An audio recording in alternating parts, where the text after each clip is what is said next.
अस्सलाम वालेकुम डॉक्टर साहब। वालेकुम जी, आपको डॉक्टर साहब, तहरीक तहफ़्फ़ुज़ आईन पाकिस्तान ने हुकूमती इत्तेहाद से राब्तों का फैसला किया है, कितना खुशाइंद है? देखिए, अब महमूद खान अचरज़ई साहब जी अपने दो साबिका और मेरे ख्याल से मौजूदा भी उनके दोस्त ही हैं सियासी इख्तलाफात के वक्त। ये महमूद खान अचरज़ई साहब अब जरदारी साहब से बात करेंगे और महमूद खान अचरज़ई साहब जो हैं वो बात करेंगे शहबाज शरीफ साहब से या नवाज शरीफ साहब से। और ये जो मकालमा होगा इन तीन शख्सियात का, यानी महमूद खान अचरज़ई और अब्दुस समद अचरज़ई, शहीद के साहबजादे महमूद खान अचरज़ई, जिनका पाकिस्तान की तारीख में एक बहुत बड़ा, उनके वालिद का भी और इनका भी नाम। तो इनकी जिम्मेदारी है कि अभी ये हुकूमती शख्सियात से ये मिलेंगे। और अचरज़ई साहब जो हैं वो ऐसी शख्सियत नहीं है जो जिनसे सियासी सतह पे अगर कोई बात करे कोई भी शख्स, तो किसी भी नुक्ते पे वो अचरज़ई साहब से अपने आप को बढ़ा पाएगा सियासी नुक्ता नज़र से। अब ये मुलाकातें कब होती हैं, कैसे होती हैं, ये देखना है। लेकिन दूसरी तरफ जो तहरीक इंसाफ और मौलाना फजलुर रहमान साहब के दरमियान रब्ता जो है वो, यानी तहरीक इंसाफ जो है वो एक तो तहरीक तहफ़्फ़ुज़ आईन पाक उसके थ्रू उनका जो है वो अचरज़ई साहब, दूसरा जो है वो मौलाना फजलुर रहमान साहब के साथ भी रब्ता हो गया है। और वो फजलुर रहमान साहब खुद गालिबन जो कमेटी है उस अगला इजलास सऊदी अरेबिया में है वो, तो वो खुद उसमें जो है वो उसमें शरीक होने जा रहे हैं। लेकिन कहीं पर एक और इत्तेहाद भी खामोशी से जन्म पा रहा है तहरीक इंसाफ का। एक खामोश इत्तेहाद होगा, शायद उसका ऐलान ना हो, लेकिन वो जो इत्तेहाद है जिसके बारे में दोनों तरफ के कुछ लोगों से मेरी बात हुई, तो उन्होंने कहा कि बस है, रब्ता है लेकिन कोई इत्तेहाद नहीं है सच, और वो है तहरीक इंसाफ और तहरीक लब्बैक पाकिस्तान का। और वो शायद कोई ऑफिशियल अनाउंसमेंट उसकी ना हो, लेकिन एक खामोश अंडरस्टैंडिंग किसी सतह पे इनके दरमियान हो रही है। और ये जो है अब इसमें जो जमात इस्लामी ने कल कहा कि हम अपनी पोजीशन अलग रखेंगे, जमात इस्लामी ज़ाहिर है उस इत्तेहाद में शायद ना जाए जहाँ पे मौलाना साहब हों, तो मौलाना साहब चूँकि करीब आ रहे हैं तो शायद जमात इस्लामी थोड़ा सा डिस्टेंस करके, और वो अपनी अलग से अपनी स्ट्रीट पावर भी शो कर रही है और वो सियासत से हटके अवामी इशू को लेकर सामने आई हुई है, तो इसलिए जो है, लेकिन वो अगर सियासी इशू उनका अवामी इशू भी ज़रा सा ऊपर नीचे हो जाता है तो पूरा सेटअप ही फारिग हो जाएगा। वो अवामी इशू भी तो IPP स्किन की हैं और वो यहाँ से गालिबन जाने को तैयार नहीं है और हुकूमत उनसे बात करने को तैयार नहीं, क्योंकि हुकूमत के जो मैंने आपसे कहा ना वो तो मतलब किन की IPPs हैं जो 90 की दिहाई से काम कर रही हैं, बहुत से लोग फारिग होते हैं। और उसमें इशू ये नहीं कि अब मुआहदे, ज़ाती मेरी तो राय है कि जिन्होंने पैसा लूटा इस मुल्क का वो वापस आना चाहिए। ना सिर्फ ये कि मुआहदे आ गए, लेकिन ये होता है ना कि वो जी बैनुल अक़वामी गारंटियाँ हैं, वो यहाँ बैठे हुए लोगों ने बैनुल अक़वामी गारंटियाँ ली हुई हैं। अक्सर तो ऐसे हैं जिन्होंने फ्रंट में नहीं बाहर के लोग रखे होते हैं, यानी वो पीछे खुद होते हैं, सामने कोई टोनी, कोई मोनी, कोई अरब नाम, कोई तुर्की नाम, कोई चीनी नाम, ताकि हम पीछे रहें और ये आगे आ जाएं तो उस वक्त कहेंगे जी फ्रंट में बरादर मुल्क और ये और सारा जिसने अमेरिकन रखे हुए, तो वो इशू ही, और वो उनका ख्याल ही होता है कि हमारे पर हाथ डालना मुश्किल है।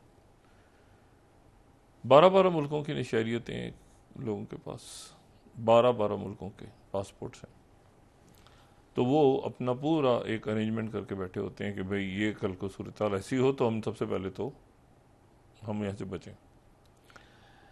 लेकिन ना मईशत, ना ये दहशतगर्दी की भी कई शक्लें हैं ना। मैं ये हार्डकोर टेररिज्म से इक्वल या उससे ज़्यादा अहमियत ज़ाती हैसियत में मैं माशी दहशतगर्दी को देता हूँ, क्योंकि उसमें एक दफ़ा आदमी किसी शख्स की जान जाती है यहाँ पे 25 करोड़ अवाम हर रोज़ सुबह मरते हैं, दोपहर को मरते हैं, रात को मरते हैं, फिर मरते हैं, फिर मरते हैं। तो ये माशी दहशतगर्दी जो है ये मेरे नज़दीक ज़्यादा बड़ा एक जुर्म है और इसकी सज़ा उस दहशतगर्दी से ज़्यादा होनी चाहिए। इनको भी कल अदम करार दे देना चाहिए, इन तमाम शख्सियात को। सियासी जमातों से हट के बाकी भी तो गैंग्स है ना, माफियाज है ना। DGI स्पेयर ने क्या कहा था उस दिन? माफिया का लफ्ज़ इस्तेमाल किया था। माफिया जो है वो उन्होंने शायद सियासी माफिया कहा था या कोई, लेकिन माफिया में तो सब होते हैं ना, उसमें तो सब ने अपना हिस्सा डाला होता है।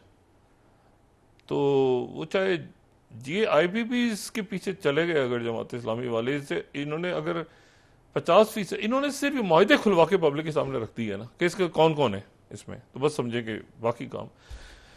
और ये देखें आने वाले दिनों में क्या होता है। मशरिक़ वस्ता के और यहाँ के हालात ख़राब हो रहे हैं और मुझे आज जो है वो बड़ी शिद्दत से, मैं अपनी ज़ाती थोड़ी सी बात करूँ, 2003 में तो खैर इराक़ जाना हुआ था, लेकिन उसके बाद 2005-06 में और बाद में तो मुझे आज अपने जो मेंटोर होते हैं या जिनसे आपने मशरिक़ वस्ता को सीखा होता है और बहुत वक्त गुजारा होता है उनके साथ, मुख्तलिफ जो है ना वो सफ़र भी किया होता है, और वो मुझे आज बहुत याद आ रहे थे तमाम रोज़। और मैं उनसे, अगर वो हयात होते, 2020 में वो दुनिया से चले गए।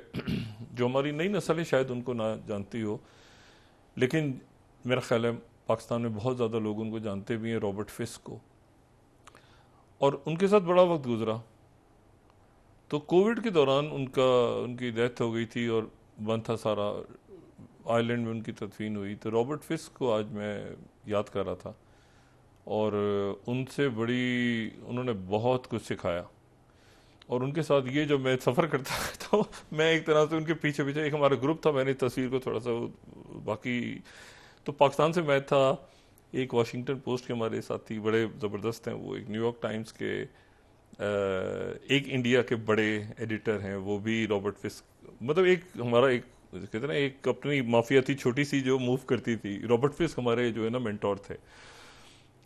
तो रॉबर्ट फिस्क जो है ना वो एक कमाल शख्सियत है, मतलब एक इंडिया से, एक पाकिस्तान से मैं, और जो है वो मशरिक़ वस्ता से तो बाकी लोग ही, और लेकिन अमेरिका से वाशिंगटन पोस्ट, यहाँ से टाइम्स इंडिपेंडेंट के लिए लिखते थे।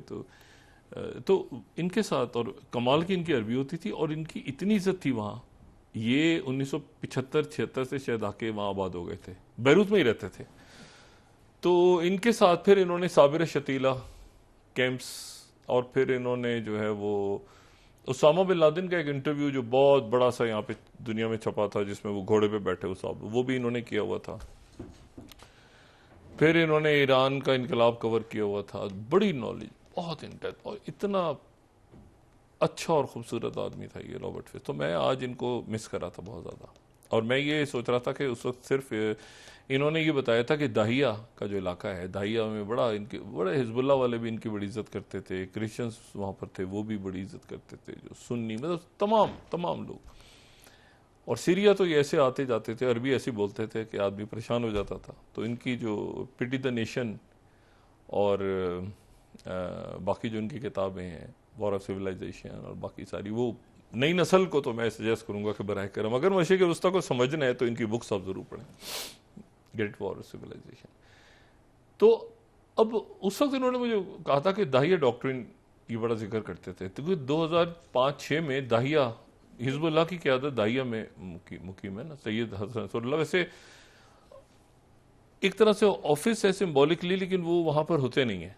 मतलब अगर आप सैयद हसन नसरुल्लाह से मुलाकात करनी हो तो वो एन उस वक्त वहाँ वो किसी भी बहुत सारी बिल्डिंग्स में से किसी एक बिल्डिंग में वो आ जाते हैं, लेकिन ये है कि वो वहाँ पर उनका मुस्तकिल क़याम नहीं है। लेकिन बहरहाल जो दाहिया का इलाका है वो एक तरह से आप समझें कि ये सबब्स, बैरूत रफ़ीक हरीरी एयरपोर्ट से आप जाएं तो मतलब एक तरफ शहर है, एक दूसरी साइड पे सबब्स में ये है। और अगर आप वहाँ पे सड़कों पे, जो मेरा वहाँ पे आखिरी एक बड़ा, क्योंकि उसके बाद तो ब्लास्ट हुआ और ट्रैवलिंग वगैरह रुक गई, तो जनरल कासिम सुलेमानी जो है उनकी जब उनको हिट किया था तो उसके फ़ौरन बाद वहाँ पे ये जाने का इत्तेफाक हुआ था, और ये मैंने वहाँ पे ये सड़क ये दाहिया की तरफ जाता हुआ रोड है, और यहाँ से फिर जब आप यहाँ पर आप आ जाए ना तो उसके बाद फिर आप पूरी दुनिया की नज़रों में हो जाते हैं।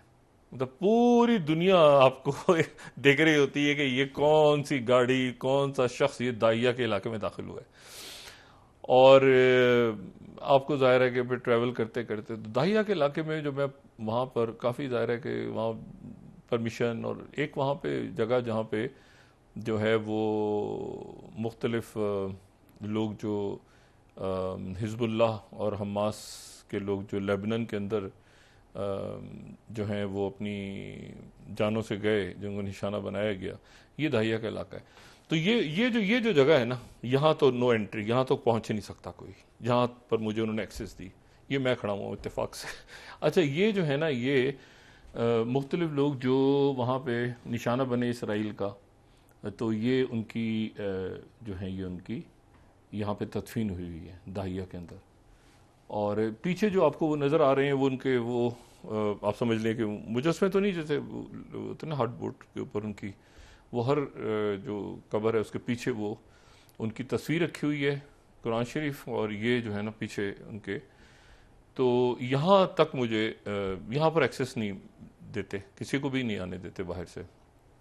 तो यहाँ पर मुझे फिर खसूसी तौर पे सैयद हसन नसरुल्लाह से बात हुई, और उन्होंने कहा कि ये दस्तूर को ले जाओ, वहाँ पे दिखाओ जगह। तो मैं वहाँ गया, लेकिन वहाँ पर फिर ये हुआ कि वो इनके ऑफिस में फिर जिनसे मेरी मुलाकात हुई उनको भी बाद में फिर वो भी निशाना बन गए कुछ अरसे पहले, वहाँ पर उनकी भी डेथ हुई। ये जो बिल्डिंग्स हैं, ये बिल्डिंग्स हिट हुई हैं बहुत बुरी तरह से अभी हालिया दिनों में। अच्छा, अब ये यहाँ से तमाम जो मिलिट्री और कमांड सेंटर और बाकी सारा वो दाहिया से शिफ्ट हो गया है सेंटर ऑफ द बेरूत पिछले 24 घंटों में।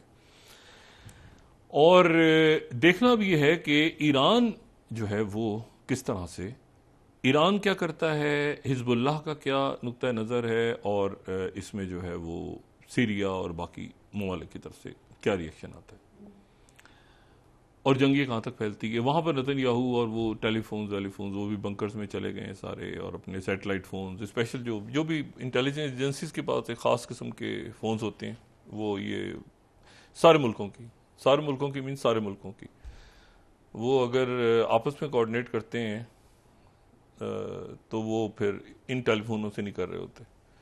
वो कभी कभी जो है ना सिविलियंस के साथ बात कर लेते हैं इन फोन्स पे, लेकिन आपस में उनका जो बातचीत होती है वो इस फोन पे नहीं होती। तमाम मुल्कों मीन्स तमाम मुल्कों, तमाम बड़े मुल्कों, तो वो उनके स्पेशल होते हैं जो उन तक ही महदूद होते हैं, और उनके अपने सारे, तो वो सिस्टम उनका एक्टिव हो गया है, और वो सारा जो है। अब इसमें 2-3 यहाँ पे बातें इंपॉर्टेंट हैं।